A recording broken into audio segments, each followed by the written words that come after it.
Okay, here we are. Got Bruce Schwab. He's out working on his boat, but or I was before I came over here. So he thought he'd stop by and check out the project, and we're just trying to address a few things. We're going to send lots of videos out over the next 2 weeks before we get to open boat and have people look at it. Very exciting. Very exciting. And so I want to talk a little bit. We've had multiple questions about lithium batteries on cruising sailboats. So I brought Bruce here. Go to Ocean Plan Energy and check out his resume. I haven't sailed across the oceans. I've only motored.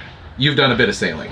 So would you put lithium on a cruising boat in today's world? I sure would, yeah. You can put it on yours? Absolutely. Absolutely. So we've got 4... Welcome to the Scallywags, located in the beautiful Pacific Northwest, where Skagit Valley College has been training technicians since 1968. If you are looking for industry certification and the skills to work in maritime, this is the place to visit.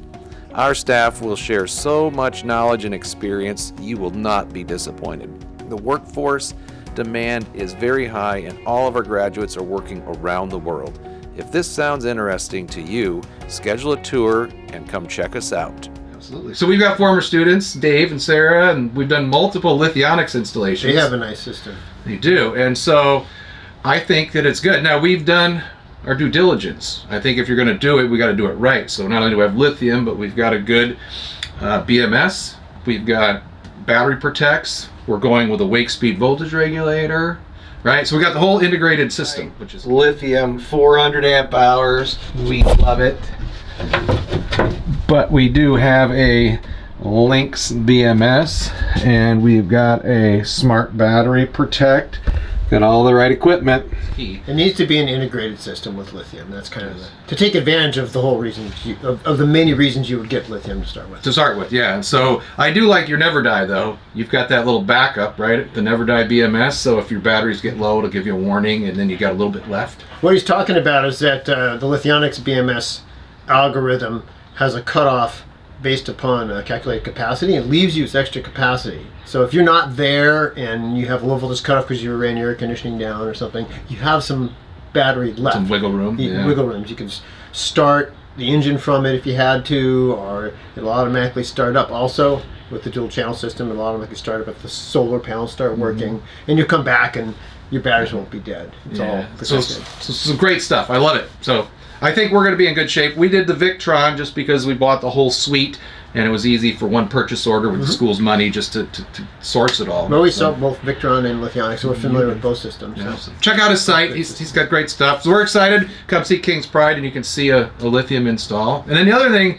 people have been asking me about, they've been a little naysaying about, we put in a new Yanmar, which has computer.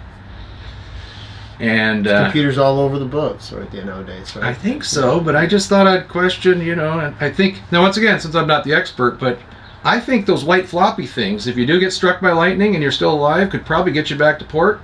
That's the idea. That's the idea. Assuming they don't get burnt up or something. Yeah, so anyways, those are just a couple things I wanted to touch base since you stopped by. And yeah, the electronics are hard to get away from. It is a judgment call. But on a sailboat that's putting a lot of charging power on an engine relative to the size of the engine.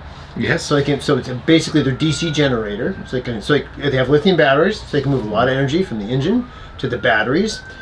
In order to control that amount of load, amount of power on the engine, it's really nice to have that engine data for the most accurate RPM and engine load figures. There's all kinds of, with the wake speed regulator, there's all kinds of programmability based upon that engine data. So you can make it work, and we do with a lot of engines that don't have it. Sure. There are old engines out there that just don't have it, but it's nice to have it. I think so, and it's not a power boat, so we've got all that capability. We're going to do it. It's good. They run smoother. They've been around the world with these things already. They're cleaner. Anyways, well, I'm excited to splash this boat and take it for a test sail. So, thanks for stopping by.